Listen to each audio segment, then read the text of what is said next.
Honani whieroa mai whaingata no noa tawa ke whai ana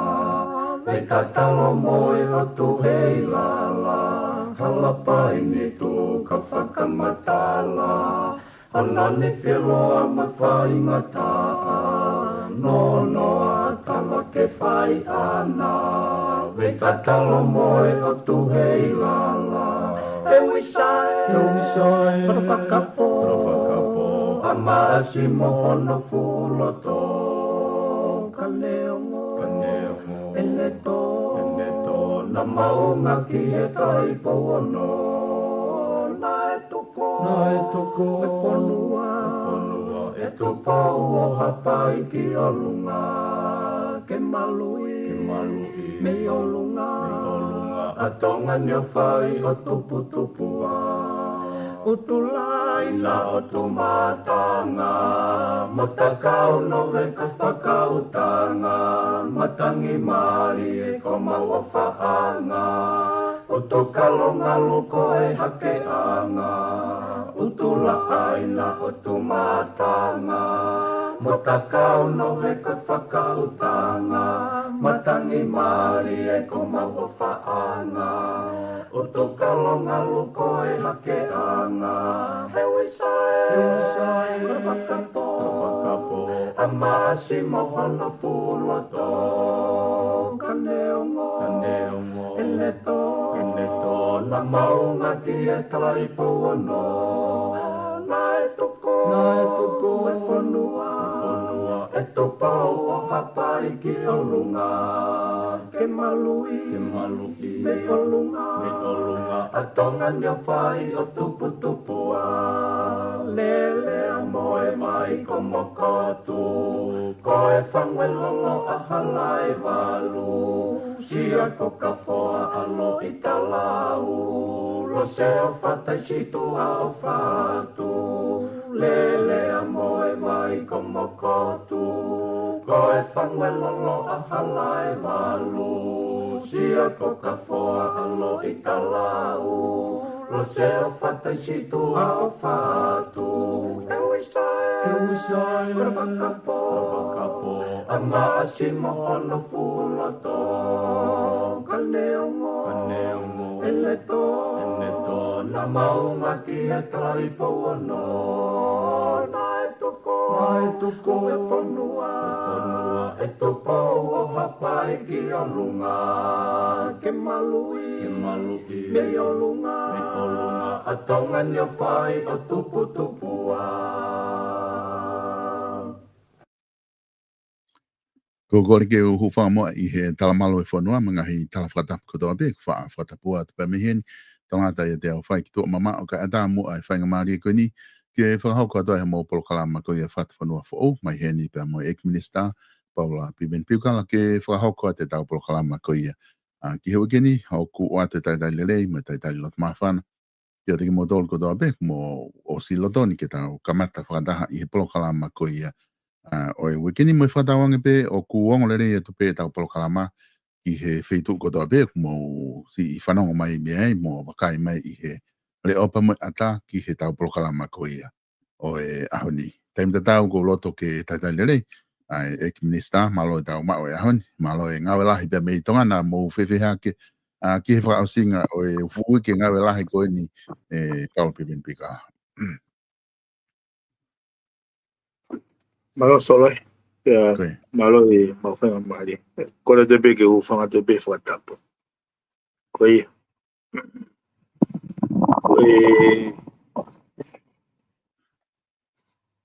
to fok me na walo I fa ma si no be tapo po a po ni ha be ta ko no moni talbe mau ko ke kapne team te ke kwa wa ngai fo wa te ke mau lava o fa ma opo ka to mai anga nga we tu ma fa tu fa ma opo ai u ka ta ha go ni mau to ngai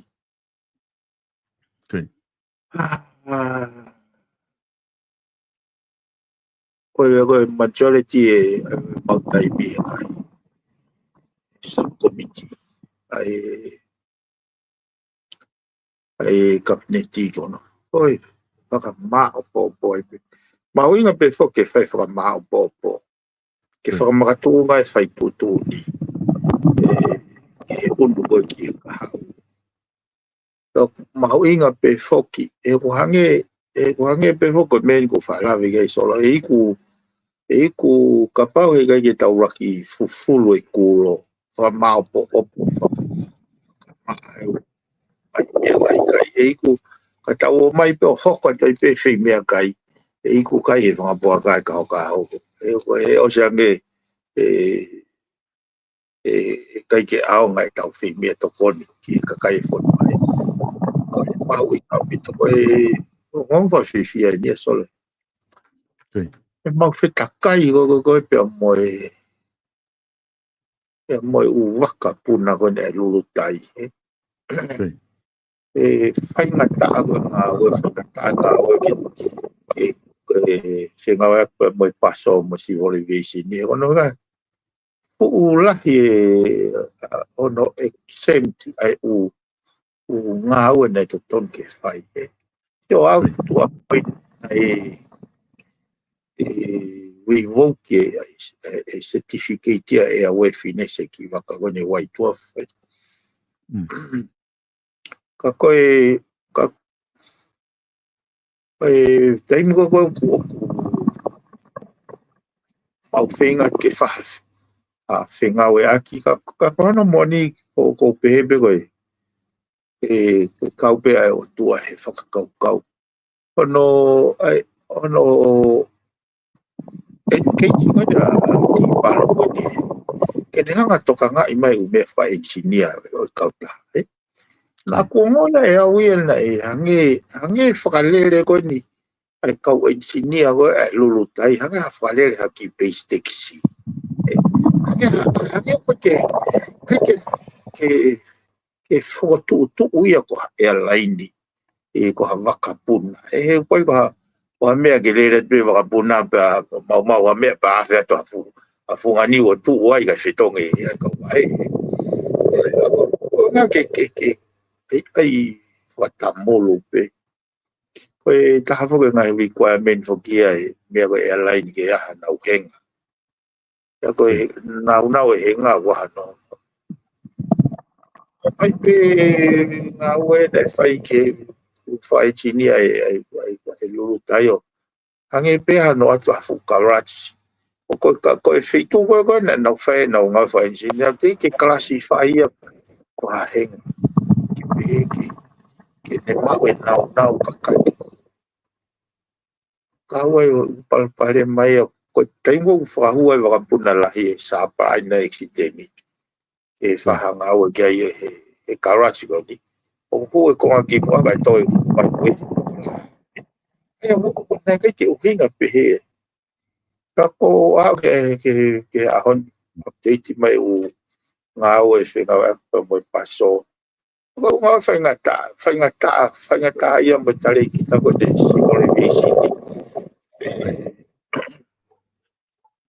e kono modi na os advice pe airline ni toki hu mai be management ai CEO ya ka ko management ta kau pai ai CEO mai be CEO ni CFO CEO ka ko fuka ka ia tau bena na to advice na bela pe ko na fanga ta ia ke na to hanga foko to fuka ta ha me I had discretion ai tali kita ko fuka malo lai tali kita ko si ro ve sini e mo na o pepe ke CEO pepe ke paso na how tama tecnicare me paso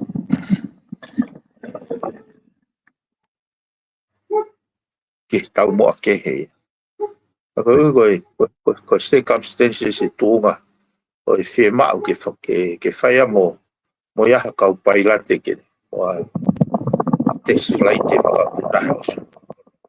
o baholo que imagino o ku air wifi que lava o mau in certificate pena que fai ngofua e ka pana miss out e fai mari ko mau te tari foi mahina ta ka ko tau e pe vakata ya ha se vesi o whakamore ai pe ka ke e ko mena no fo ha ke o ne ocean ko weekend lava ka ne ke fai me go mo ye o the divine invisible hands behind the design o fa malo ye pe o ya ka ko ne tu ko ne tai mini for a long time kuna fa ta hai de sapa ko tu nota mo white dwarf man tu fo na lave pe fo ki he finga go ke solo va per ma ko ni te ke na fa tu fa pa ko na fo man tu ko nei ho mai na ko mai go me ne o tu mai management tua ko 2 million kana wongo I ke dai ngone na fo matala I fa technically mata pai wa ye ke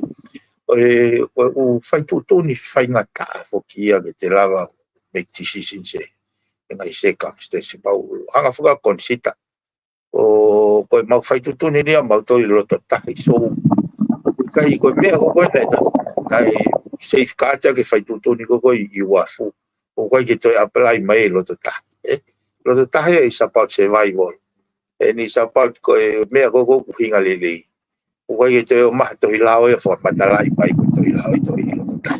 to hilao fo matalai pai waf I uta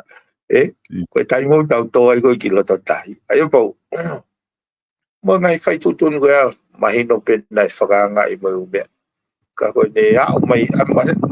ko ben ko fi ko ne a mai ki foi mo menit ko ni o kai longa mai ko tu na ba fai ko tu to pe ya dai to ke fai ka ke mau fe ai ko ne tu ko ne tai mili lava restore ka to ai flight ki o ki vava ki niwa ki hapai mau mantu fo ne mau ko foi ko ni ke restore pe fleet piu te confidene ka kai ke service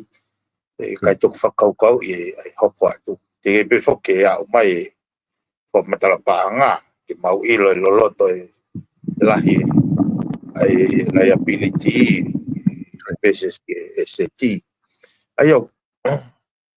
oku ngo ipe oku tokangai kina peanga ko hapo fatongia maula basolo ka fita halo pena mau mai ba mai atita he mai nan kai lawa ke ngau e fai tutuni ki ha fahinga fonga e kono moni mau tu ya vive madoge tuange e ala ini ka mau ko fisico e ala ini ko fisi o operate independent pe me pure ka ku tokone pure anga ka no current to ha no o hange ke na lava function ai ko fai tutuni ko ya te ke mau lava ke ka rewa ko mau mai o matala ne mau bana ko ya mahina foi tai mention foi me ko ya e te atuia o pa na mu fa to hai la ya pito pe mo u me o haki whare alea pui pene o haki. Ai leki koe ha National Strategic Plan. Ke waki whakakaukau angahi. Au ki he waste management. Tako koe ke hatau National Waste Plan. Ngai mea pehe ke ne hanga kai ki tataki. Kai ke kakuhang whako articulate umea koe ni solo ke. Ke kakao mai pe. Tau te whitu pe ke kakai ako. Ke kakai ako ke nau hou mai ke pure anga. Ke nau mai o fo tutu. Pahinga. O tutu ke malwai tu hau e kakai, malwai kakai. Ke tu whahoko mai whahoko whatongia. Ke kau pe mo na wako ko me go na no fai go fa o fi na te pire ho e na alu e na toka nga he mea more mani e kolo a he paanga he fai nga mari e tu nga minista na wa fa ko e fo noa fa ka luku fua e ko fili fa le ai o fili fa tau fa o pe mo alu ai ka pau he kai ke hanga he foi si tiu si ko ne ho e ki o whakali taula ai fono e ka e te tau no e koe foi rea tonga e koe ni o he koe takta au koe ne fono e mo uia mo loloto momo oni e hanga e tau fonga whakafiri whawhare e tanu pena mai mo whainga whakau backward ko ia kai ke o kau e mea ko no fua tokanga ki ai e epsen de o mea whakaluku fua ma uia masi ko au o taha i ku whiwhia lai taha e ko whaarea ki pepa he aki pe he mau whakabineti pe ko mau whakataha pe ko mau inga ke tau whakatono e anga whanonga inga e kulawe ko whiwhia o inga e ku iai tono e turinisi kalau ni pe ko tui hoko e mau inga ia au pito ia ki ke kaha o mo kai ke sio ke anga no falele fonua ko e hoko ai ko tui o fainga manaki o ku tokanga kina e ko na mo ni solo ko sio o ko eu te anga ia po ka no te falele ta au fi vala ko pure ile fo me eu ia pe ko na to wi pe te ha o kinga ho eki pe ko hato e kakai o fonua ke fo ile a ko au fi vala e fatomia ata te yo no pure ile he ko ne pure ile pe he pure anga he fare area ai ki resources si e fonua mo ki tu house si e fonua ko ne fala ile ia ne yo me rinto ia tolonga e taulanga fono. Lolo tonga o punau kei maolonga interest wa foi tui. Hei kai ofi mai purelele ia ke pahau whatongia. Koe o vai mahalo na hao pe tau tangata koe ni. He kone moni koe kata ke tangata eo. Wai peo no whakangata. Sukoma mama koe ni. Stai ke mamange ai sio ai ho e ki e hala whana. Pau o i mawhana peo e sio. E mea koe hoko he ngahi aho ni. Mata ke form up ai whakau o ngahi founding ke tanofo perei. Ka mo tau whatu ha whainga mea ke ne puti ha ngahi legal safeguarding constitutional protections. Mau foke tau ngahi kai ke ko pa te mo fatonga i ko faulao faupe farearea. Pau te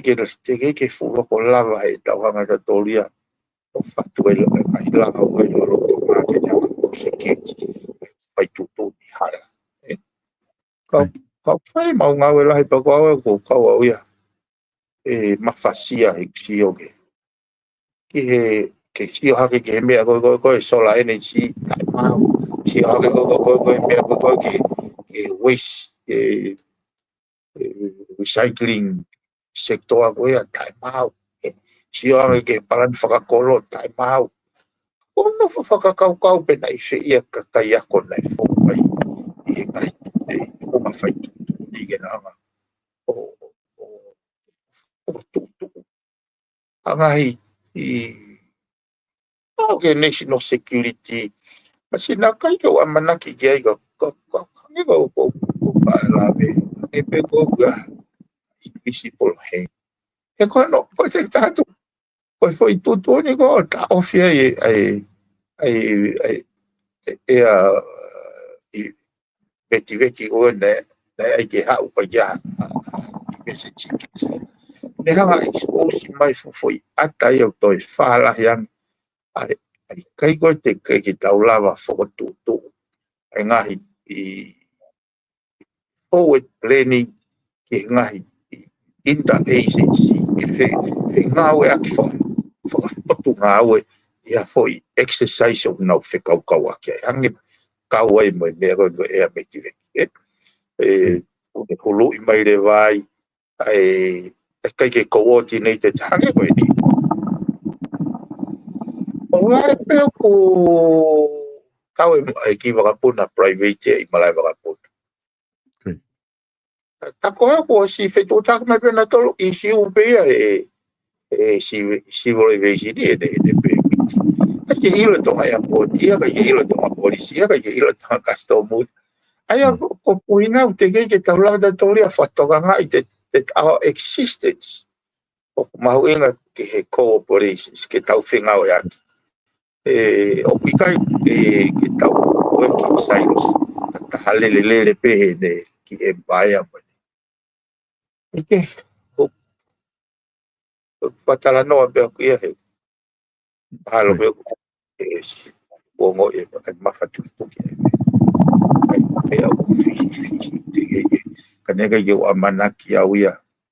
ai he ko ni solo ka au o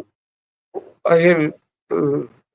another choice. Another choice to nothing about it. Enjoy be I langi moi comfort position. Ala tu pe ko mono mai be me sai ni hospite alu ha be no taki aki ki fai be ya o te ki ya tapau ko huinga e ku au ke position ni ke ko mea ko ya o lakan ka o ke official me position aya ko huinga I cannot continue without reforming ai whakau mo whatongia ngai pot ngau o anda ya o pe ai ko me pe ke te ki tipto na i tamai ka ngā we mo me kia au ko foi fihi anga ia but now was fight to nia e sayang ka ke reform ta tau i pe o te fili ko ni ko ke to foki mai au ko isi kia au ia ai tui what is right o kai ke tai mia e te fai me tonu o hal o te kai me o hal ai te fai me tonu ai o kia au ia o hanga activating a reform o ia mai whataha kau CEO kau top management ke mau tala noa ke riliu e mindset e mahu inga ko mea ko nau ilo mai intelligence ko nau mau fie mau ke nau lava transfer for knowledge ko ia pa ama ko ia ke mahino i he kau taki ano inga ke peisia e nau fai tutuni e ko kau taki nau wahe a pacheti kau fai a pria e nau mau kai ke fai a ke e nau mahino e nau mahino i a situation to tonu wanga i pot ngā ka ko hai he ka bate algo ke kau ngā we nau ilo e nato e nau mea ko nau ngā we te ke nau lau na toria o translate mai fui mahino ko ia ke o mai ke mahino I pehe I he kau whai tūtūni, ai tūnga totono koe ngawe anga, ka naulawa whai tūtūni. Koe with the action of that, nau pehe koe ke lava o hake whai mea koe. Koe halewa basis e whai tūtūni e kau taki. Te nau hiki ni maha no allocate budget o base he ha. Ka pau koe ke o mai whai mahino goia, ai koe me he ministry e present ke e kau taki. Ai koe ngahi ngawe mau ele ai. O mahino pega te au ia whai ngata. Kono li riwa mindset di. Atu kau ngawe o sianga maheni na toki ia out whai e bebe. O ngo ia nge au ia the innocent victim, hange koe kau taxpayer, kau te whaki peke mea koe nea ko ova, nofo mau pe alo whakau ke palakalafi o no noa koe ai ripoti ai ati.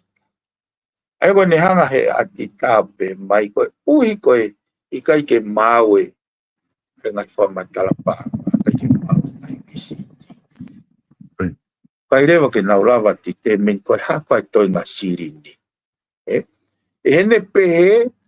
koe kai koe ke naulawa ti te min o nau rewa ti nai e kakai to toktu hau. Ki ha mea nai mei lawa ka hoko ake toi ngā sirini, ki hele rei ai kakai. Ai ako nofo whakakau ke whai tūtoni hange, koe uhu hange koe ni koe whai tūtoni he poate uhi la. Watu e nau whai tūtuni a nau tōru ia. Mana tui koe tarifi, o koe fuel cost, o koe non-fuel cost. E koe non-fuel cost o kawai mua ngai activities o whakahoko poate that have no correlations ki he affordability e tarifi. Hange koe ni koe nau fotu e foi unity koe nau unity koe a o nau hanga whai ngā hau renewable energy. O whakamore e me paanga koe he totongi uila ke umea. Ono establish e mea koe ia. Pea koe kos koe e chopu he mea koe. O te kei ke lava he renewable energy ia o tokoni ke ne tuhifo ai te rifi. Aia ke hawe koe foi whakamore me he iwi ka kutokuhila, ka kukai ke hara. Hange koe tano koe ke langa fu whare e tuota, almoe nau ngai fu chimi. Nai langa ki e wha miliona he mape. Kufia ki e tata miliona he whakamore. Aia koe sia tu koe taipalani koe whakamore taipalani koe o kune tinai rewa benefitia nai me ngawe ke silinia koe ke ne tokoni ai kakai totongi uila aki hono loa ke te wifi hau koe mea koe ni nau no alwe no ia o wawalu miliona koe tau noa miliona o ne ikea rewa ia interest foi mea koe ka koe no ia koe have no correlations ki he foi dimension koe ke ne hanga o ke tokoni koe na whasisia ai ako koe taimpe ko lawa ki report ka koe ki report i fo ki no whakai ki wa wai peke ne pehe ai kai ke whaha hanga kai koe ke nau hanga ai ha plan process and procedures ke taimpe ko hokai mea koe o was ilo i taha ko toa e roadmap e hi foi flow start ke nau fōwai mea koe heko malama pehe u foi hono palani whakalelei ke ne hanga o provide the safeguard ke wa hoko ai ke toi hawe ati tai a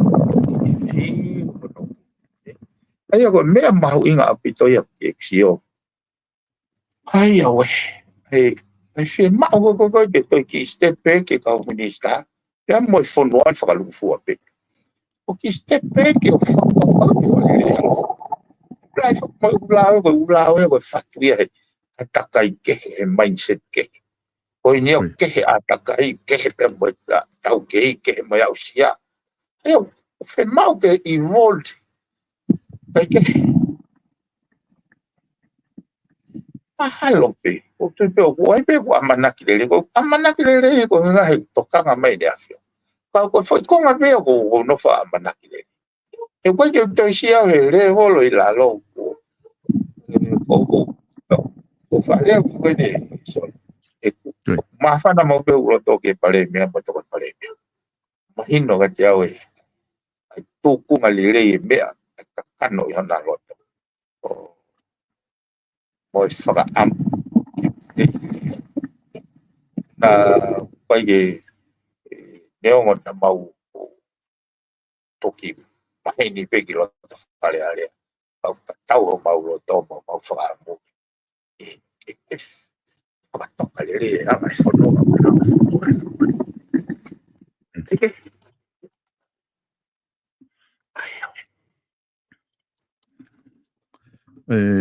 Biveni ko tui mahalo o ku ki eke tangi he kuai ai disturb na wai me akulongoa o ku le o ki ma disturb ai mea. Pero mea hene ti pe ko mea I hai. Mako I ko gon ko tante I. Sai pe ka pau e va moi pe ko ia kai ke tu ma o ka foi fa hai. Imagina ke moko pe ka ko tui mahalo le he kuai ke pe time ko to pe. Ko ne vilo hake peko o mahalo o au ke he telefoni o kune puhi e mahalo ia o iongolo e lahi. Ka pae pa moi be kai ua alu ke telefoni ko ti mahalo e tene ta ofi foi iongo ko ia. Koe ne kutu fo koe ni o guai ai umi a foki he ko ti mahalo o ku toko lahi taha ku wakai ki ai hika kai fonua nau fia I hono o mai ai ngahi mea koko ku hoko ke nau ilo ki ai mei loto I he pure anga.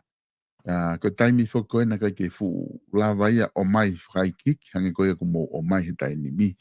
Ke o mai whai kiki mai ai ngahi palaparema,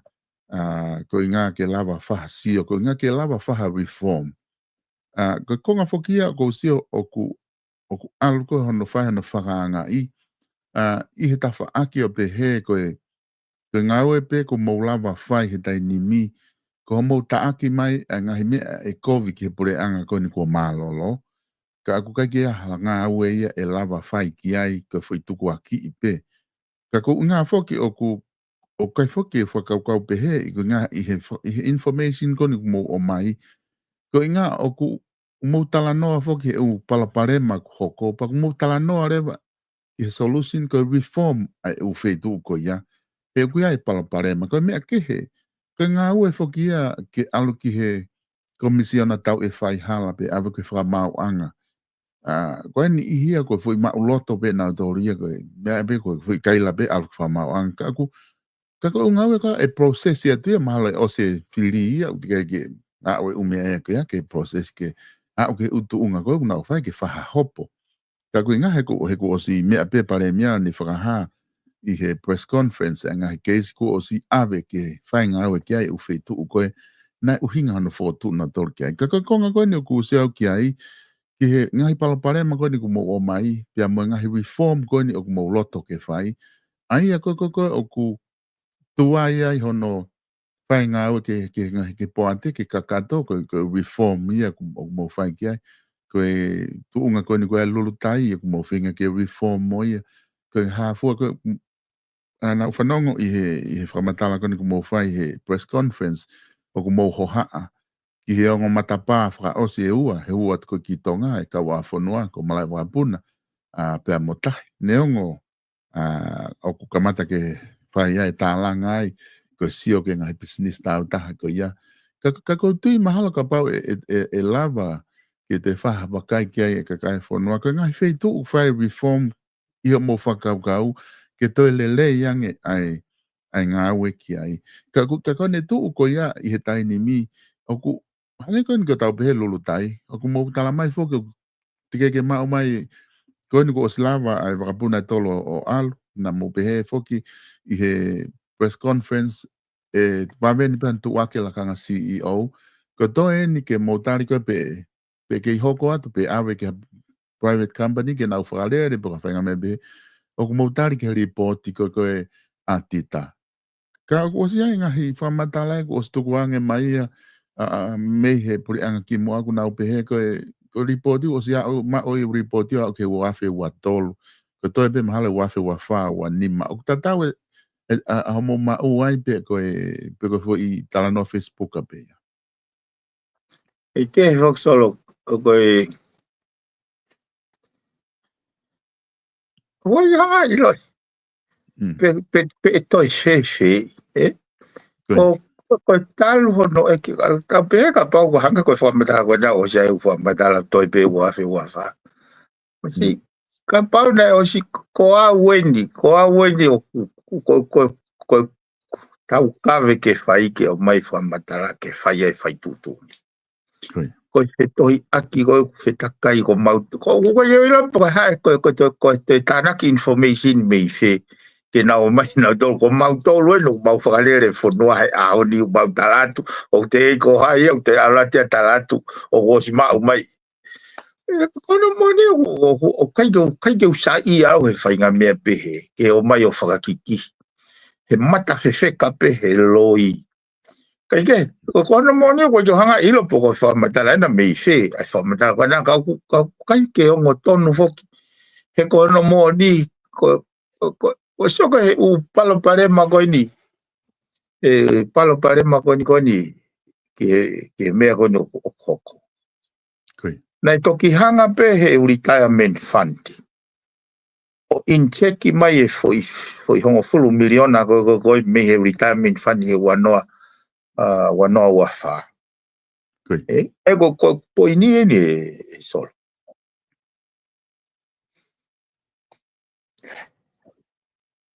ko fai tutu ni ko CEO pe ko poate retirement fund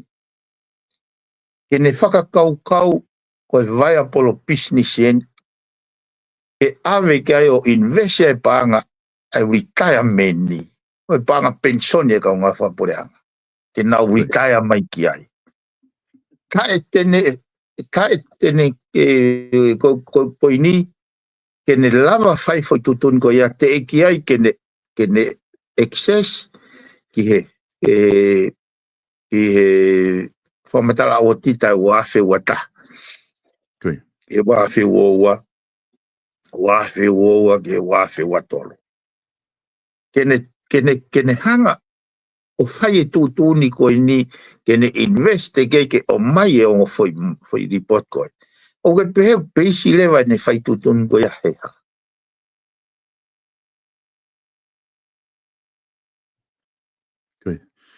o pese be he ne whakau I o peisi pe he nau e tau pe e tau tol he feo ngongo I pe kau tamate ka me kau tamata he ko mani pe ko u hinga I au tau hanga I o a kau ne u mea ko toa pe ke ono inga ke whakama opo ki ko hae lahi whakamore ko hae toenga vete ko hae kolo ne au swatau ko hae kolo te ke whakatau hae mea I hoko ati ai ko hae intervention ke kai ke lava ke moni wa yo hanga o fu mai noi ka hanga fo ko hinga ko na ke pe fo ke ne na yo pe hanga ko mau ngau a ni ko no hake pe ngau ko vi o pureanga ko hiri ko hinga e fo tele an solo ka pau he kai ke tau hanga o fufulu mai ya fo ka ma o popo mai ka tau mai pe o hoko tu pe ai langa fo noa ai o hange ke au o tau haka kaho te ke fufulu I kulo. Tako o se ange tau whakau o hiko mai ke kai. Na namu whokia he ne te ke fufulu I kulo ia. E hiku kai he whangapuaka e taulanga whanua. Uinga I whatanoa pehe. O ku mahu inga ke o hake u mea koe ni kai lava ke tau ilo ai po whe mea ke tau alu ki ai. Te whatata beni ka hange koe lulu tai. Ka pana kai ke tikipi ke ilo palo parema mo mata vai.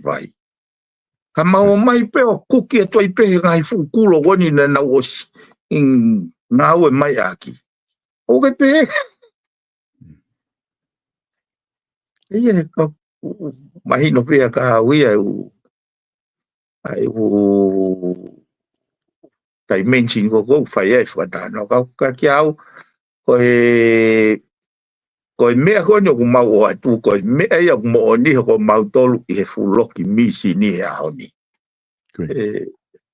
ka ba u ya to so ske he ya ta ka ro ke ito ya ma ate ba u nga ya ai fo no ani ulu tolu ulu fai so si ko paanga ko na mo hanga ko o tari ke whakalahi. Me he tonga fulto taha pe fia. Nai ai whake ua milion nai na ke os whamatala pe koe ta proklama ki mua. Ko ai pe ke tuku ki ai na ko sio ke ngahi mea koe ni te ke whahoko konferensi mai mea na ai pe ha mai alalo ai lulu tai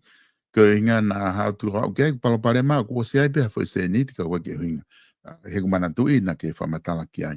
Ko konga ni o ku whehu ia ta whaaki koe ni. I whakaukau koe ni. Koe neongo koe retirement fund, koe nau paanga na to o mai pena ila kau ngā ue pe kai. Koe whaunga koe na ave ake lulu tai na ave a koe whakatau sea, pe koe no. Whakalahi ake sea ke tā whakafoki mai. Koe whaunga koe ni mo ave wa miliona koe ai lulu tai. Koe ke alu ia whakatau sea pe no. Ka ku alu pe ia ko hanga mea ofa. Ise ko hai na ne fai foi ave ko aso. That is backward. That is stupidity. Ko hai na ne ave ko fe siri ni ko ia ko ave ke ave ke be fo matala ko na. Mo hanga fatonga ko talo tu pe ko fugi falere de ga me ko supplementary budget o mai ke. Ko turive ne me ko pachete solo ka o se tau fa panga de que ngau ko foki begi pa ke behia ke continue on ka ko vara ta mai na o ave silini ko kurani ko ofa ko bueno ko ke po ate o de que mawave silini ta la mai de ave na o hinga be foki no tari he ya ke ate mena mo kore ko he me paremia. Gua kau nak tegi ave hasilinnya. Ko matiti e whainga whamatala pehena. Ko na ko os whakamatala ko uhinga he kuma os anticipate. Ko tu ko patseti la patseti we go appropriation act. Kupu wha ko pe mai he kai te mo lava o tispese silini ki hatoi purpose ke o ako purpose pe na tari he patseti ko uhinga ia e unga holo ko he ko hinga he kuliriu e purpose pe ko pau ke raktari e fare area ko kalu e ku malanga i fare area ke pure ango ne tok malolo o kuika ia mafai ia teknautol ko ko stare patseti ke na unu be na to patseti o ave ga fitu ya ma fai pe hei ka ko huinga ko na ma o mai ai o ko ai anticipations ka ko estimate o ma estimate ma anticipate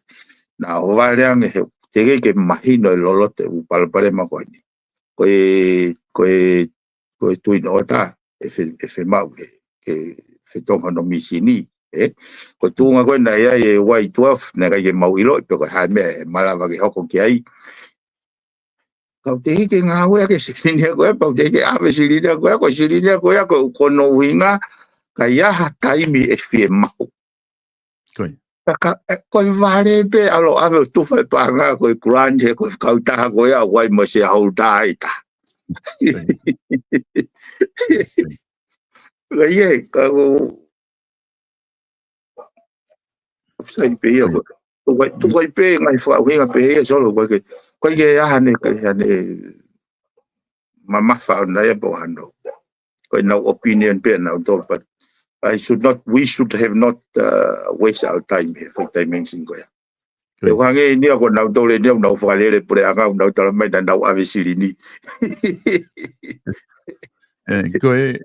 Kau foke mea nau loto ke wanga ai ke kau whafo ke kau. Ka ko no moni fo wanga aki he kau whaiongong. Mana tu e talo nau whetakai mai mo pure anga ko e taiveti holo mo nau whakapoto mo whakafi. Ai kau mea. Ka pau te mo whatonga i tali whehui ai PMA mo tokon PMA. Ia me te nanga whakapuripuri petena toi ai ke pehe ke hange okuna. Ko me pego ke sio ke ko me pego ke. Ko ki te pehe ke na te hanga nau ke hange ko ai veti holo u whai u. Ai ko witch hunting ko na wanga ki ai. O irrelevant ni he ahoni. Very irrelevant au pitoya. He kono winga he kai ka lau mali e ai o tama ko e una tataki fonua ke na hanga to hasirini o ave ia right off work hano o te ke na mai na ki fare ale. Ko winga ya he kono mo ni na doton ke mai pure anga motu ai na eke supplementary. He wa wen ga mau tole ni ko me au te ke si o hata ko eka ke ka o fonga motu a. Teke nau sio na tole ha fomete ha supplementary budget. O me pe to hilao ko ne pa nga ka ko ke nga o ki ko nga na pehe ka minista ya me pare mia una ma o ma fai ko ya. O ya ma fai pehe. Mari la habito ai ha ke mama habito ke kai fonua ai anga ai me to tonu ke fai ke ka wa fo ke o me mal ko anga maheni pe pe ume ni hia ko e ha ko kuange ko lau ko he fa dain ko tamate e mama ka tau tak ta ku me ne mo ye ko nga po geni ta hai ni o ku ke fai pe no o ha ke fo pe ko ni hu na fe hu ye wa o ku tu wa tala no he i he me ko ni report atita wa o ke tala no ia i ko nga he ku no fo ki i ta fa kla pe fa o ha ke pe pare me malolo i fare area e whafonga koe performance audit ani. O ki kai koe financial audit. Ai mea koe. Ko whakaukau atu whoki madoria kakai me ta whaaki. Koe ai pa koe whaohake me whakaukau. Koe na pe minister paanga. O kui whare paanga pe u rekodi. Ai kau ki ire poreita te mea koe na e sora. Koe isiu koe ni na mantuina o hake pe te pire vahe. Ave o miliona ke fare mahaki ave fia miliona ke pot ngawe ako ave fia miliona ai ko fa cluster ko vai ko ia mahino ia ko risiti o vai o no ngawe ke sirin ko ia o hange ko ni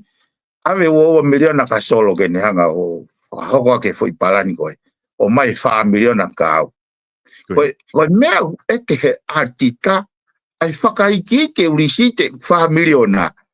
Mahina na masa miliona kau. Kana hanga veve ku vete ke fa miliona. Pero feto nga vete. Hai koloa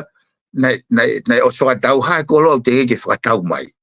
Fa tau ke palani oi fa miliona na mai ka.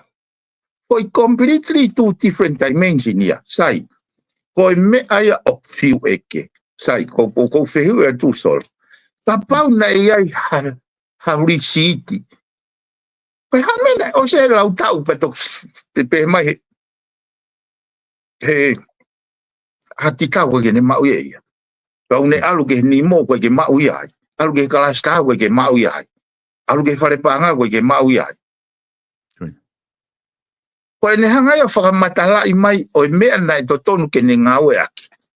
Pe o te ke ha financial o ti tai ke hange ko na me go pe na ia ha financial o ti tai o fa ma po pe sirini ma pe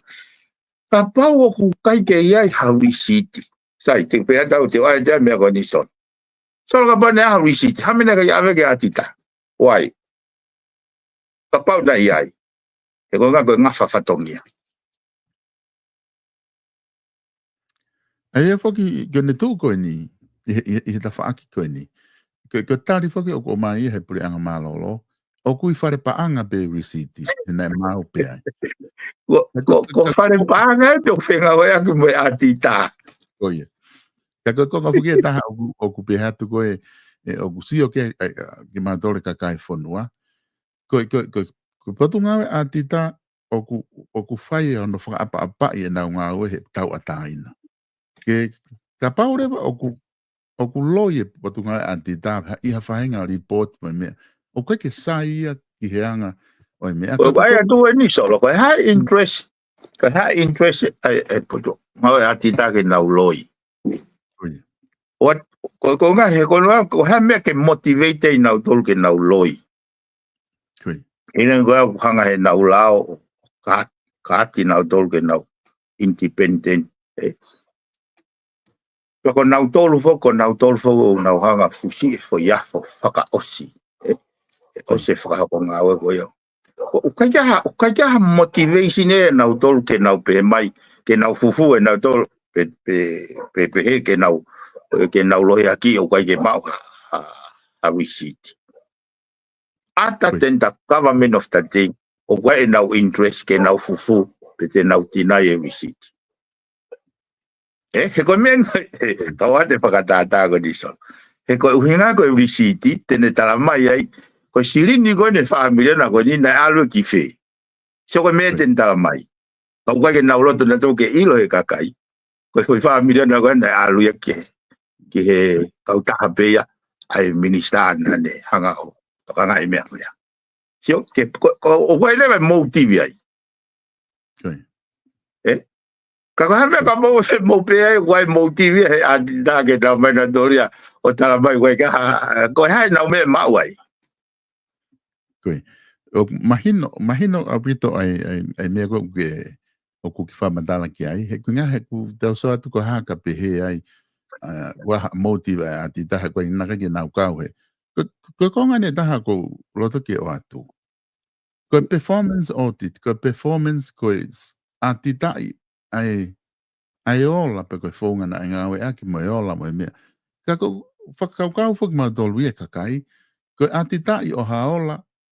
o ku pau ke o mai u me na va me ha fu u me ko ya ka lava mau ai ola ai performance oi ko me ko pe hui tala mai a ti ta na ka ke mau ha me pe he ka fa o ko na report ta mai na tolu na ola le pe na sai ola le pe performance ko na mo ni ko opinion ni ko ne hanga ko pe mai ko ne opinion of the opinion pe ya ana ka ko affection ne ka ke ma o receipt mana to ko hinga ka ko nga si o ga ke o tatau pe o ki fare area tau hi ai fe tau aki va pe hange pe o se hange pe me ka ki au ya ko ne for statement o mau ai go ne pe o ka ke mau o fa fi mai pe ai fa o fa dongi ai put nga mo he go nga mo me ai put nga mo ko ne opinion pe an mahalo na ne u ne hanga e ka ko for effects ko e ne fiu kumi ai risiti ma fa matala panga mo rekoti te ke to oia te ke ne remove e he ko foi para kala fini mano ke para kala fiono no o ne highlight mai na alu ke ni mo ka je ya me ai ka je na ula na to ai go ne to ton ko na to o na master plan alu ke hinga hi class ta ka je mawa ka je ha risiti ai pe hene whaka maa popo koe ko ui koe I kai ke malava mau mai u mea koe ni. O koe maulava le matoti te min po koe hae tōnga vete. He koe performance fok koe hae mea na mai sirini o whaiaki. Kene peku compliance ke u mea koe na palani ke mea. Kai ke manaulava na tōrea ti te min ko hae koloa na o si whakatau. Kai ke naulava ti te min koe hae ai koloa o te gai ke whakatau. Kako henga foke whalawe solo he ko hai o wahane motive ke ne haiti ai u visit ko ni government of the day pe kako hai o henga te nauhanga o haiti ke hunga ke o te naulava ti temen pe na ave siri ni kife ko hai o hinga he ko hinga he na nau ave nau tolia o ikai ke ave ke mena e palani ke ai kai ave te ate pe me fo ia e ta ko ia nga ko hanga ko lau ka pa na ko mai ia ke ata a pena to ki ta miliona ka ai ka ave to nga ia ka fa nga me ta ka nga nai Oia. ko Oia. ai ko mai to peturi fe ko ni ko hare fo nga whakalao e whai he pure anga ke kumia no miliona na i ka he receipt ai au ke unaccounted Si. Hangi nau whakakau. Ko mo de glau ko ki ka whai ka ma ko Brisbane ni. Ko ai mai ko ha me ko ke hanga e ko pe ko kau tonga hai na falere fonua ko kuinga ko fa ke ko na ke ko ka uto ya ka ga ko dim na ko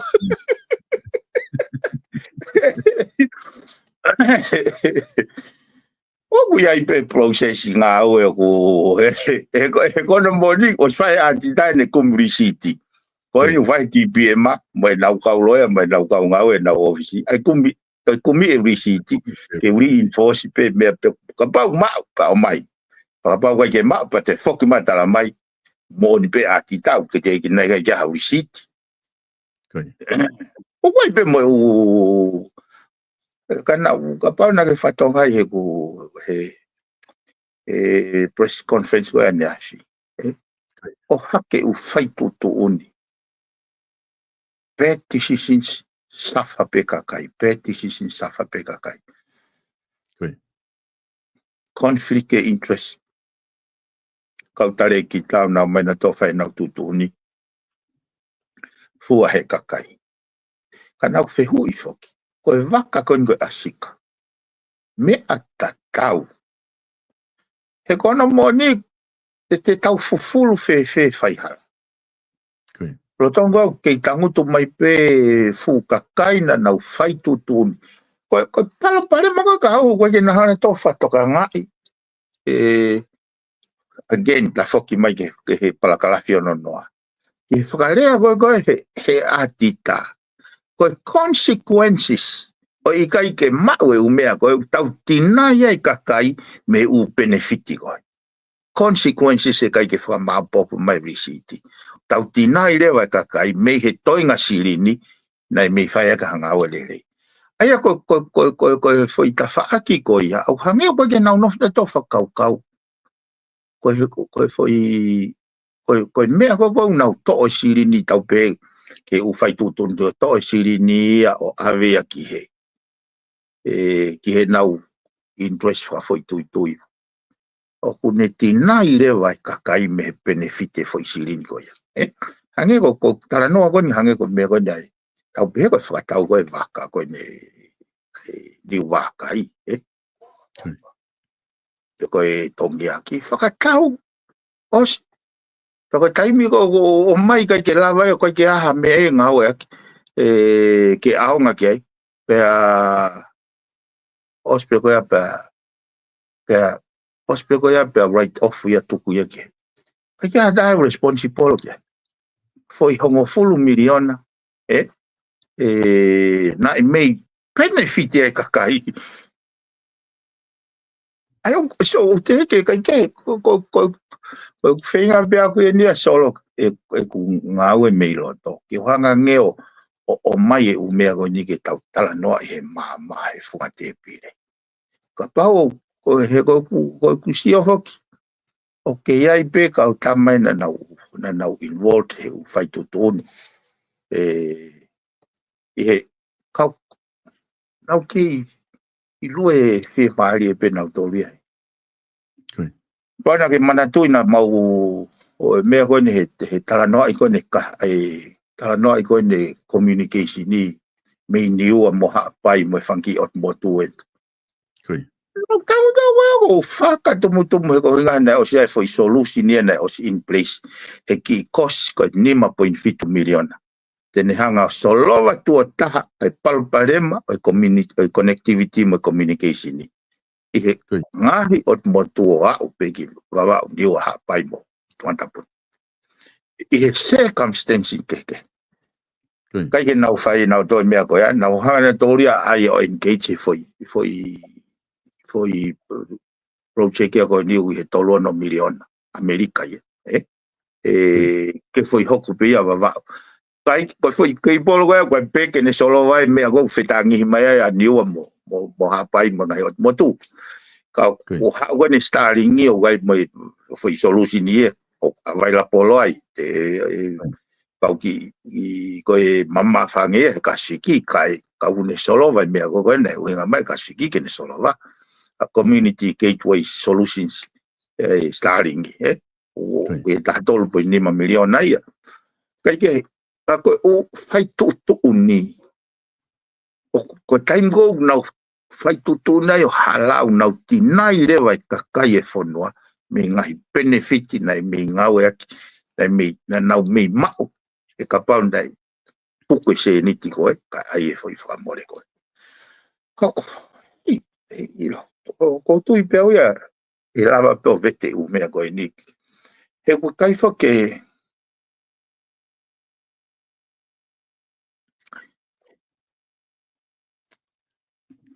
ko tu ko ni ai Pacific imagino que deu na da fatala no ve que ai ngai ploka la malahi apito 5.5 miliona ya kai ke 5.5 miliona pa kai ke hoko atuia he pure anga ko na hoko mai me pure anga hoko mai ke na hanga te ke foi me ka o fuki ke fa mawanga ko e ke ko je mana tui na te hanga he pure anga o te fai hare apa me Pacific o sain motonga ke na hoko atu pe na mariu na toria ke ta tol po 5 miliona ko ai me fo o ko ngule ta ni i kai to ke so ke ke mai ne fo matara ko ko kano ke ta tol po ni ma ko solution yo avai la polo satellite hybrid solutions ke ne hanga o solo va pal mo na winga ka sigi ke ne solo va ka hui he price ya ta tol po ni ma milion na tai min Amerika ka te ke deploy ka ko tunga na ia ko ka sigi na alu ke hopo pe na uiku se tolo kai whakaata ka sigi ke hoko atu nau tolo ia pa mo TCC kau saine TCC ia mo ka sigi i he limited bandwidth ia me we got bandwidth limited capacity ka ko cost pe unit de go uri mafai ai go me go never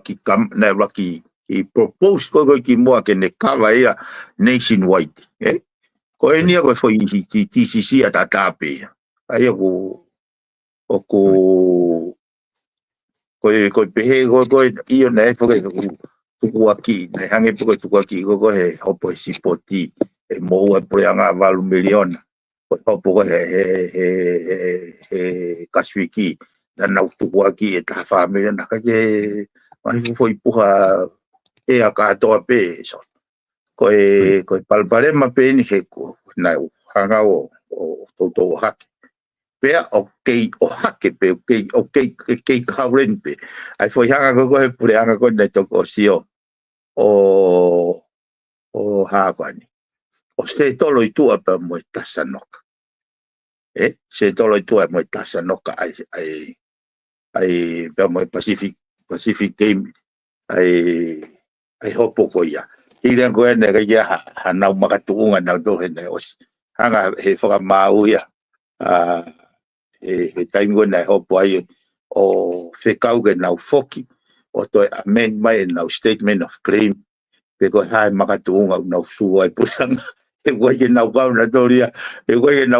doria he house agreement ai go na fata no ki mo go fuputu te volo na sai ni foi house agreement ko ya ka se tolo fokia kana se tolo na tolo mo putu te volo ya ka wai ni ka go ni wai sino kai ke te tat ko me go na tu ko ki ko fonga kai ha fa poto ya ai tu hawe fonwa o yo na ha tu ko ki ko no nga ko kupuni matolo ko ni su tone ko fatongi ai minister panga ke ne formatala mai fa le la he panga na ni tanaki ka do panga na ni tanaki tau ko ya ko osi lai mo panga na ni whakamoreki whakamoreki ai au na hanga whakamoreki ai sirin ko no o o ja pa na tamai na tori au confidential lo ia ko fi ma o ia kontureki ka ko ni su to ne sa prim lo am de tala mai ko pa ke o mai fa more ka to pe ka ke tala mai ko ni su to de tuku ke tuku ke ka parte ke alo konturek fa puri confidential ka ke ko ne tu fo ko ni ku na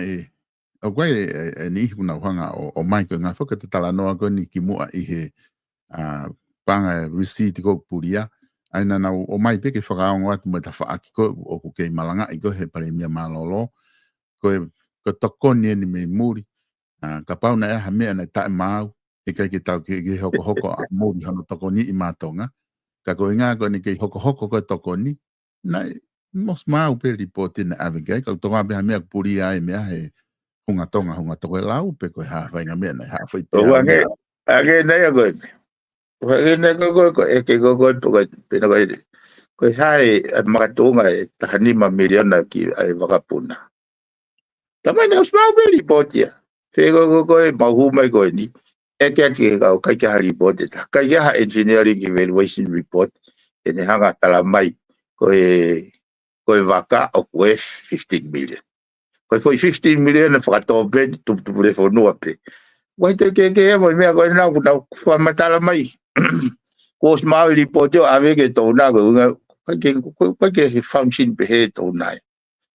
ka pa ta wa pe ka pa ko rapu pe ga be ai ko na commitment ya na autoria inga fono ka pa masi o pe ko tanga ko to na o ko ke na interfere in sovereignty o pa wa na usiri ni nga to ka ko fahinga ke whaka apa kia o pau pe ke te oa te ki report ko ra ngai na mo o mau hanga wha more ke sirini ko mea ko ke pehe ke na hanga ko unga mo whaiara mea ko ke mau te ati mata sirini solo ko uhinga ia una womba o mai ai ko si aina kata hompa si aina kurani habea no mana tu ko hanga tu ko ka utona ko ni o ko mo na interest wai pe mo na ngai interest ko me ko ti hio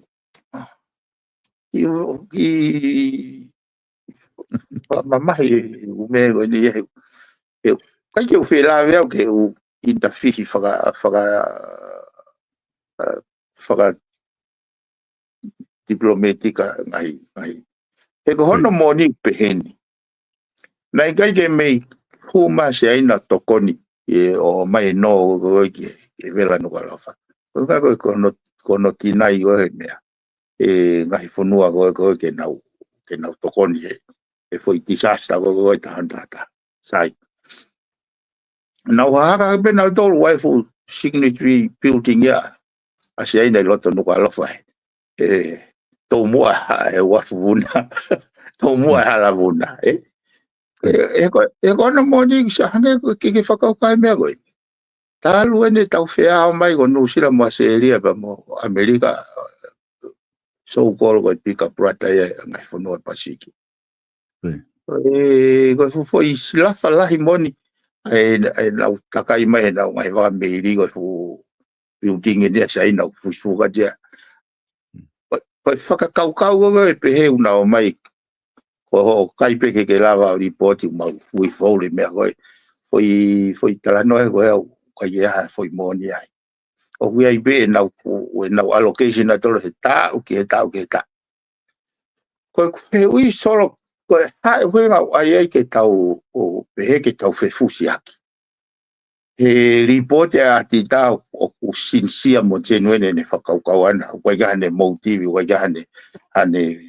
interest ke ne maluki pe ka pa na ka ke fie mau ke ne ilo urisit go ha u na de hanga foto e report ke ngari ko ve por hanga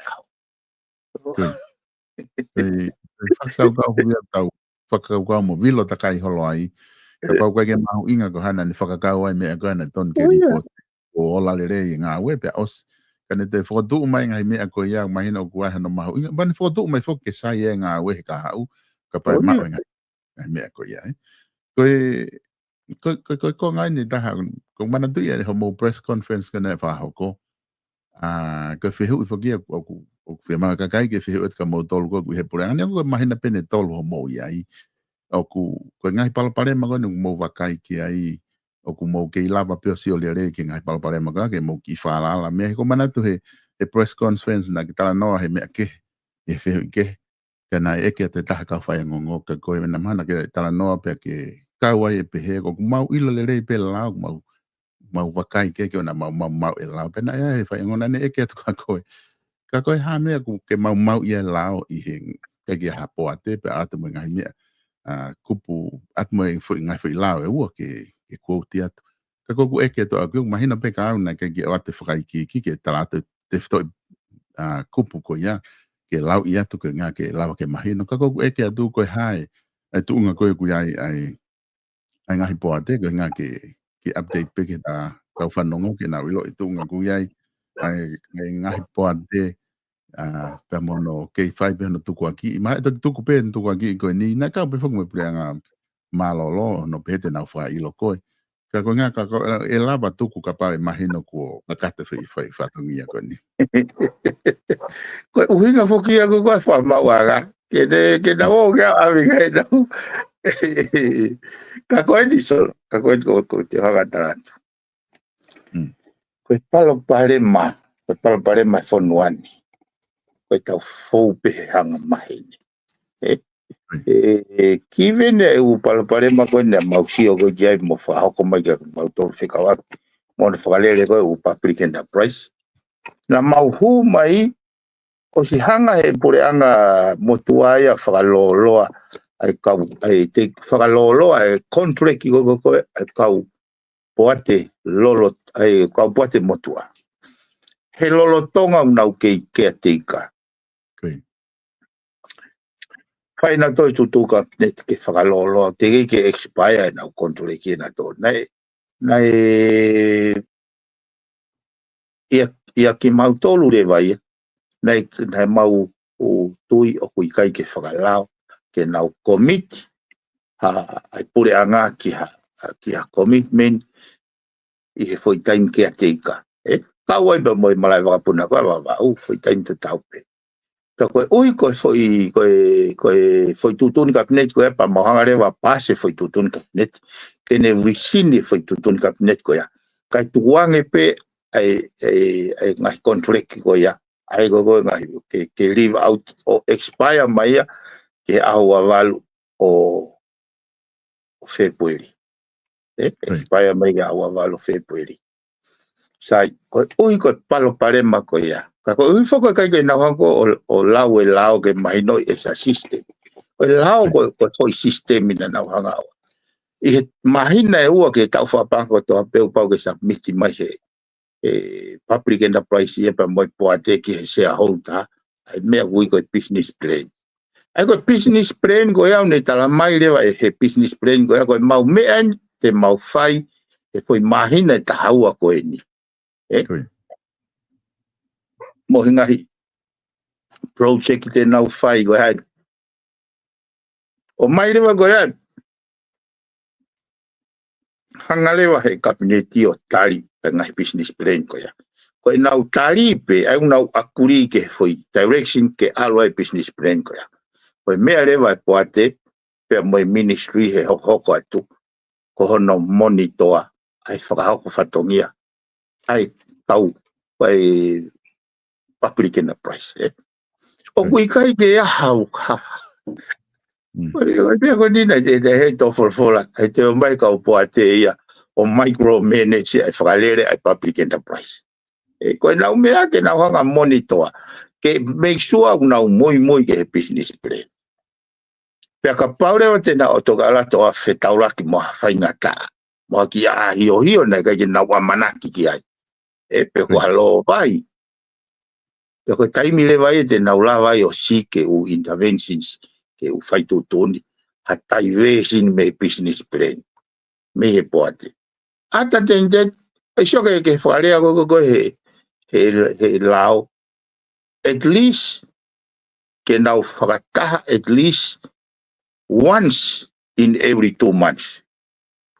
Ayo kunehanga yo indicate mai ai koe baseline koe nau whakataha ke tu ono pe he tau. Tu ono pe. At least, ai e malawa ke tu oua, pe tu tolu. Ai ka pai tu tolu. He foi mahina e ua ya, tau pe tau hake ki ala ke ki apare olo. Foi whata pe tavalu.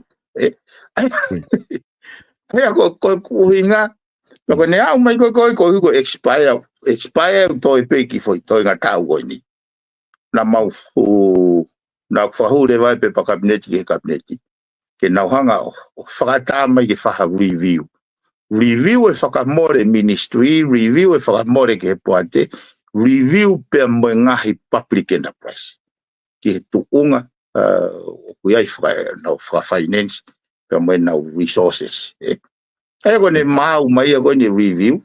o sfai pe mo he potunga we interview mono sivi e kau tare kita. E whahua dwe vai a ke pare mia. A weekend. Moi profiler. But we have a hanga ko I don't know my profiler. E hoko ko source of information ke fai tu uni ai kabineti. Pe moi fare area. E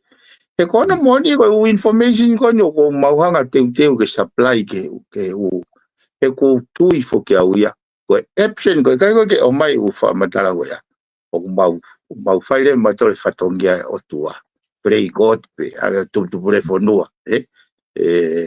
ha ko o ke sai ko ya information ya ke te me na e u me ko ya ko me ko ni common sense ka te ala tu le va to ho si pi a lo he a sa parte tapu fo pa me fai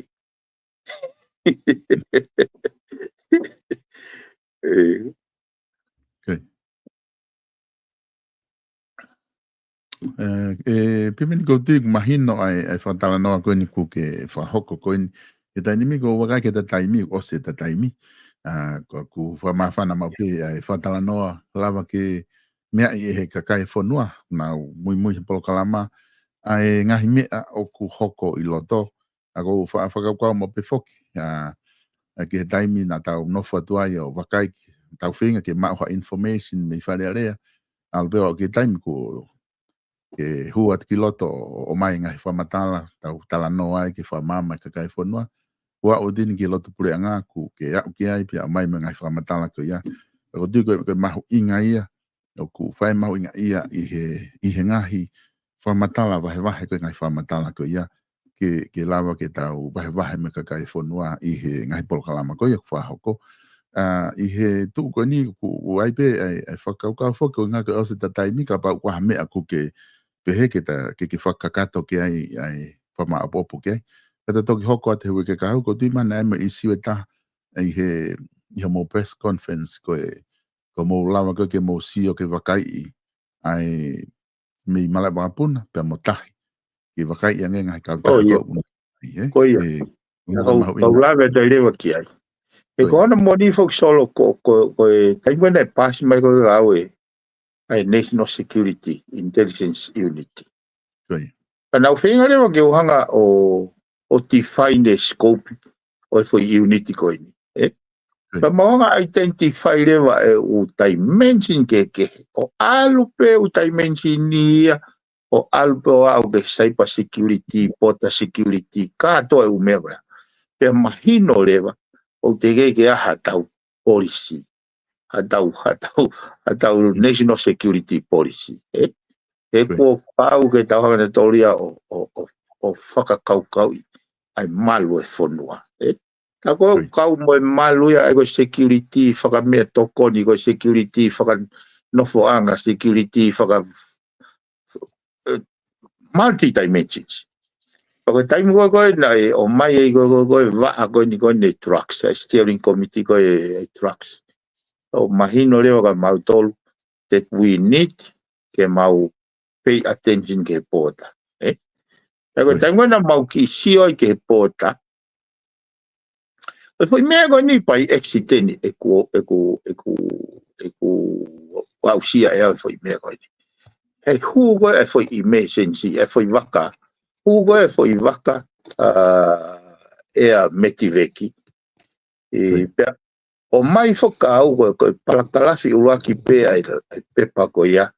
ko activate mai me 80 esa Pea eke rewa pe koe eiti e sa koe kautaha fe ia pure anga. Whakakaukau au ia ko hao o toki tara mai koe private company au nau hentolo nai outsource ki ai foi whatongia koe ai malai wakapuna. Outsource ia he ua mafe mafa. O ange nau contract tau e wanoa. O expire mai he tau kosi. O afe ua wha koe tau kosi. Pea uongo I o mai pe ko activation I o mai me private company ko ni. O taimia nau hu ai. Taimia nau hu o mai he tohi ko emergency case. He me fare mahaki. Ka ko fare mahaki au ne activate foi process. Ai ko me na ne hanga ko turika au ke fa fe uia me wani. Teng mo nau tātu le vai pau pehere wa ki taliange pe pahen kau tāngi ki whare māki. Ko hae hui ngau koe ke nau, ko nau tolu nau activate. He koe ea metive ki e solo, koe whe tuku me ha whare mahaki ki ha whare mahaki. Pea kua pau ke whe ilongaki o ngā whare mahaki ki mua au nau activate ai ea embrace. Ai koe whai mea koe nau kua ngoe au ia oku whaikehe. Sai. Koe foi asi mai pe koe ia, o ku asi mai lewa ai foi ata koe, o kai ke malu e pota. Tau ai e police kuri, alu pa moe custom, alu moe quarantine o fotu he pota. Ta koe wai ki foi window ia tahai, uia koe ground handling, o kai ke mapure ia. Pea koe ne asi mai pe koe apa toki lako mai lewa u mata vai. Na te kon ke wal ki Hong Kong ki he mea koe ne artificial intelligence. Na toi isiu mai e pe me he ATS a. Kore ke afe mai waka koe hau o utu. Ka koe ea embranchia mawahe mai mei pang. Pea au tu unia I pe a koe ako e ne ngatai. Koe ne ngatai ke toi o mai ha toi request ki ha toi afe utu mai hen. Pai o warewa ko nau tala mai ka pau he kai ke whaawange ai malai wakapuna e maha waka he hala. Pea o pe atu rewa o spego e pe alakalafi o kope ko apia o ku hawa saapate pe nau malai wakapuna. Ko nenti hawa saapate pe nau. We are only half an hour away. Ke nau o utuai. Ka nau ki whakaapa-apai. He kuhangega te au nau tai tokai ko nisu tone whanua. Ka pau solo o nau whie mau ke whaata saapate. O maha whailao ki wharearea ke whetonge ko nisu tone ke whaata saapate. Hewa ai ke hange unau ai noa ia e sapate ke nau convenient. Ko folawa ko ki muri ko tuia uia ke ata sapate. Ako muri mo nau konistutone. Lolo tonga ke tu sapate konistutone goni. Ko ye tu ia to ton ke tau hange tau ki tai tokai. Ako ko la guriti ko ai fe email aki. Ai kore ko ke afe mai he sapate o tuheni. Lolo tonga ko ia ko ilo yo kuava nenti ava apia. Ke na wafe tu ai o faye u meo ya. O ko ia ko hange unau ki tai toka ai sapate tau lao mo tau konisuto. Hange miki na ai no ia ai pege na convenient. Pe mana ko wa na te funky tira ke na tole ta faki. Ka wos whakanga kone whakangata pō koe apa o rewa kei tohi ke fetongi ko ni sutone pete na fetongi motu anime le minister policy e ga jiu to fa ta ya ka o re ko na ta mai minister police ka ga ke afe mai va ga sa pate pa ia hala oku tala noa foki i ngahi ngau e aki kula beke tau siu atu ki ai ke ngahi mea kwange ki ngari huhu ke na e whihui ka koe i he press conference i he elia peko ni i he whihui nai pehe hano atu ka koe ka paurewa oku mohoha a ke oku ngake e ke kautaha koe ni ATS a hanko ni kwe tala noa ke na na whai metbeki ke kautaha ia ku expire ko koe e nau contract ki na ki tala noa ki ai kana ate whihui he whantunga koe ni o ku tae whakalao ke mohanga o to'o whainga maari e koe ame he ATS e ua ka pahaka ke mo whakafo o e nau ware a pau ka koe ke ianga ka ipi hako ilo ka ia ha tae whakalao koe contract ko o se expire o ka ilewa ke nau te whakalao ke nau te operate te sol o i ura po koe ai ke tae whakalao fefe koe fwoi are a pau ne o ange pe koe nau tae ua noa ke nau performa ia koe pana mahu mai na sutone e cabinet ko o siya ke ai o piti open tender kai ka koe tango na whae e whetano aki o mahino koe ui koe kontureke ki mua na whae pa masivo aviation koe whiriuriwa ki ngai mawhai ke airport o mai ke kala ke Tonga Airport Limited ai e pa na whae lewa hana te revisit te mea koe koe ko au ke anu koe o koe ke uila koe kau taha e iti e sa ka ki au peia e whakaukau koe uhi ko o se expire e nau kontureki moi mahu inga koe o border security o whema ore vai ke take ownership pe state owned enterprise ai pureanga e nau whai pau ne hangare vai o hake moi whai mata vai koe ni ma koe pureanga koe toko sina na hona to o to sign out moi Steve Toringi ki kauta private moia o kune hangarewa o ne toi hulu i mai foi mata vai go ya e mana tu i ke mapure o kai ha maintain tia ai private company go ni ke nau ha ke ai national security o paramount ni he nau fake he nau ai se ni tia nau ai go ya o hake pe isi he ko ai mi tono opportune time pe he ko mo digo expire ai nega que mi fa tala no ai que ko se expire pues fe ireva he ko mana to i solo ko me año pe ka pau e kai ko mau tolu te mau fai tu tune a honi ko hai leva te fai tu tune so we have to make some decision based on some sound information and advice I was 5 consultation from stakeholder ako pau ke mau fai ai tutun koe mea koe na wonga ya koe kau fai ko na mai na tolo te ke mai na opinion lo tonga koe ke na awe na tolo ke u fai pa ke o information ko fe mau ke te fai ka te tutun how be na tolo mai na opinion ko nga koe na favor ko na ko ha na fai nga alliance ke ngai kau ta ko ya kau kai ke na na to whole interest ai for no ko a uia solo pe mo kabinete ao e hili ai mamafa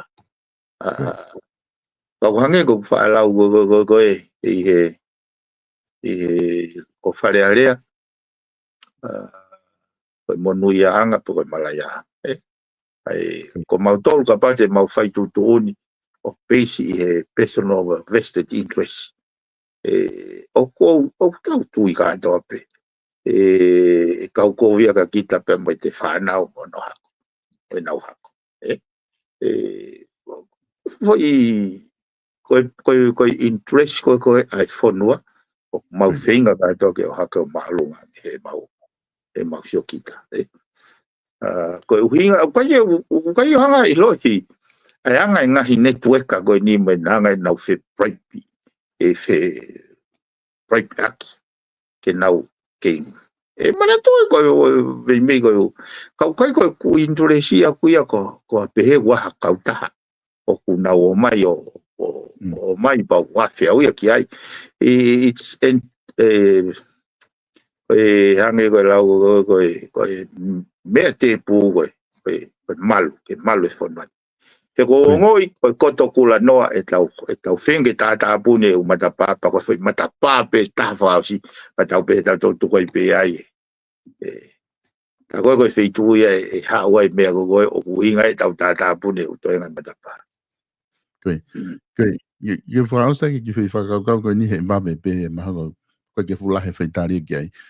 ko fe ko na o tu ko fe ma ba ke nga ke ta ka fanango ke mahino fi fa ka me press conference na out foi fe ho ka go i press conference on be he kapag kapag mo terminate ai contract ke ATS ko si ma o confirmation ma o fa madal me no sila ka na te puna mana to ki tongan ko ma foi he ui fa agia ke mahino ai foi fa ka na ke press conference so meaning ko ATS na ko ka ta ha no sila pe ko ha ka nga o ko ha na fela ve no sila ke o puna ki tonga ka pa ka ke fe ka pa ate ka ta ha ko ABC o whakalere e malawa puna. He ke puna mai New Zealand ko ngā koe because it's not ATS. Ngai whainga wild swing, ngai whainga hao noa ia ini. Te pea tauga, ko hai benefit e mau e New Zealand by not flying to Tonga. Ko nau, i kai te rawa, ko anga ko mea beheni e solo. Ka pau te uika ia koe, te whai tu tūni ke kovi ki a koe. Ke ka whoka ke nu sirao, ita ia mautolu pa ne whai tu tūni ke kovi ki a e koe.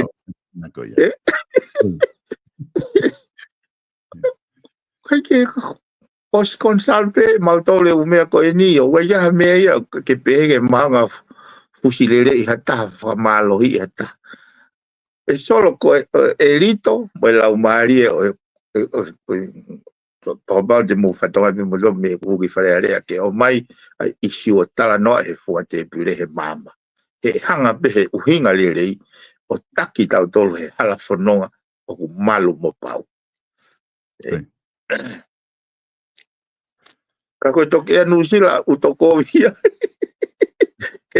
que na uita ya o para ona toria o tamte e na ko no be ko ko nga ko lau ka me ka ngahi formal ala be me press conference ku mau ko fo ke va kayet ke ta press conference ma nga wele de ka fa ngo i press conference ke fra ke modol ke nga we ko mo ta ke prenga ka ko ta mi bi ven kos au formal ka ko he i he lava ko ta proclama ni ku de ha me ke to kan ke fa se malo sol o ate pe o popo ki tara monu ke ngai whanau e te uena sapat whamea pongpongi o whatso malo bito mista ko e whamalo e lava ta proclama e honi me ko bakahi ko lava ta hoa ta me te tolfa o te full time la ia ka ko nga ku ka lava proclama ta doki sio i he hatai whenga mari he wikau o fatu bimen pe manga o fai tongana o whatso pamalo te kainga i he lava ko ia ke mo muy mai ta proclama pat fonua fo o ke geni pe mo e minister pamalo la het ke te modol manga fe ko ilobe ku mante fo ke hatai mia mo futo la mo iloto ni pe nga fe ko mo takta ko fe ko si over apito e programa e hongo fulu ke lava o tare danga fe ko ya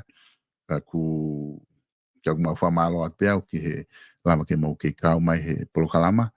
manga i polokalama ke he ku mo lava o wakai ke i he interneti o tatawa pe ko polokalama me he kauta mi fe ka fa malo ko nga polokalama ko ya ne tokon ke tikita tol ko do be ke ta ma o ngai tali ngai mahino ang tata de fito ke ka taki ko fo no honi o ku matu ngai fa malo at ka di modol mo ka mai fa malo la het ke ta ka sponsor o kulava ke mo ke toko ni mai ke ta por kalama ka taha ko ia a South Pacific Loans Stalectupo pa malola hia tu faifkau I he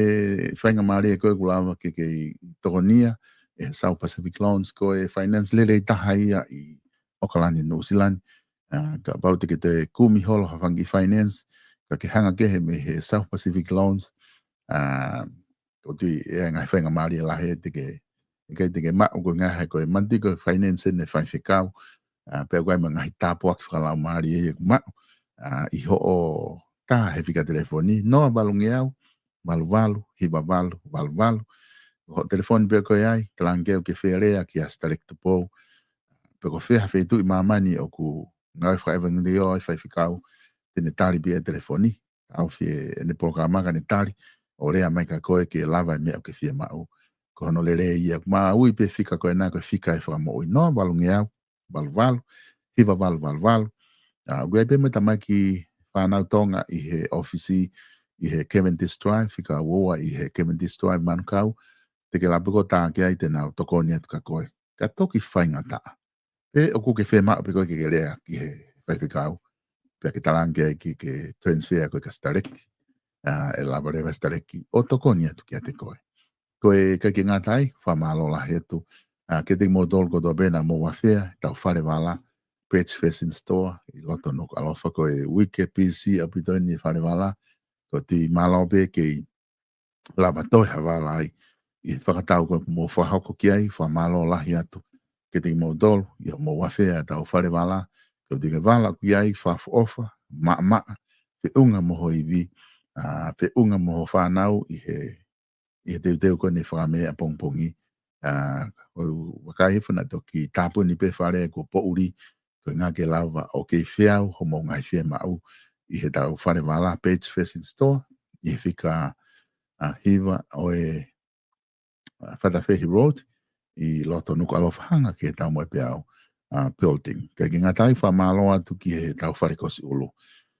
honi mahalo ko kaweni he weekend PC abito ka ngā we mahalo pe kuna pina na ulawa alo loto a pongpongi pe I kai ko ngā ko fulahi ai kosi ko kuna whahoko ka ki lava ka wai atu ke lava whakakato mo ngai whia mau tatau te whito ke tau longa I whanau te nau lau ngahi lea soni a pongpong ho nau aho pe kuma tala mo no atu ke ting mo dol pe mi vipon media pe fo ke Page Facing pe mo Francis Tikas ke ting mo dol ko toa pe kumo whame a pongpong na mo lava mai pe kumo dol te mo dol lava mai ki he ngau e ki tau ngai service I tongana mau whamalo lahi atu pa tala mo no atu ke mo mau whame monu ia mo fia I tongana. Ke ki ngā tai mau hanga tu foki I he ngahi wike koen ka hoko mai ke ngahi whae wike ka hoko mai ki he ngahi tamai. Ngahi whae te mo almodo ke Page Facing ko ngā kuiai he mo ngahi wala koe o ste teu iai ki he mo sabat whae. Ngahi tamai te ke lawa peo alu ki ai ke Page Facing na kumi ai ha o walai ki sapate koe mangahi kote ai ki ke lava tui ki he lotu koe ke lai ka ko ai be vavi ke te ne mau e ngai kote koia pe ke afi hake I he wharekosi o ke kosi ai ho uluke ke whaafofa ki he sapata mai ai a koe angon le ia me ngai kauta koe ni lava ki o atu ke te ki modol pe he foki ai e whamalo ia tesi ngai service koto api mo whai ngai family tonga ngai family muri o mo ngau e ake service koe ke mau e u ata ko wakai hifo kua e ngahi mala ena toki toe mai monument e desimo whawhika o pita bua me kau ngau e kuna whahoko ngau e ko ia I Brisbane mahalo pe ko whewhetu I Australia na kuna whahoko ai ngai mala e ko tuko ngai whungau e la lahi eni ke lava tauanga pe whoko no ai pe ai maka o ai mua ke maka whakamanatu e tau ngai mala e ka koe whahinga whotunga koe ne wafe wanima ngau e ake tesi koe tataha pe maka ia ngai fu maka whaafofa koe ni o mapuni ka da malai ke te ha space ia ke te asima whainga mea ke maka ma pere whaafofa almo ngai kupesi o tā ki ai ko tui koe ngā ue ia o ku whamalo atu he ngai tokoni ko mo whai ki te hina koe ni mane business i whahoko i Brisbane. Whanang te mou hoko atu e ngahi whingau aki moia i ngahi ngāwe kune whai koe whia telefoni i pena wasi atu i he screen ke mo whetu taki ki ai i Australia ko New Zealand fo ki wai mangulahe maungahi malaya matou tapu i ke ai ngahi mea koe ni ka ko Australia ngō fua mea koe a whio ai whahe daimu o se hano ai pehe i ho malae whitu taka tesi e lama tesi o tokoni atu kia te koe tau ngahi kautaha koe a veuta Fereti koe ki wila pe upuri ki wheki lai tā Fereti ka ko mō manatu i pe ko manatu i lere i pe atu asila te au hiwa walu o Tennessee Avenue koe kautaha ia a siwi moana freight services te ka lava whitu taki kia ka tau kumi mai ha ki tā po au ke lava o hoko atu aki e tau tua kika mō po uria au whange mau mao ha sapate lere a pongpong tokanga o te mo wha mohe lotu ka tau toksio i he wikau o whatu ke te mo tolu ko toa pe ka mō po uria.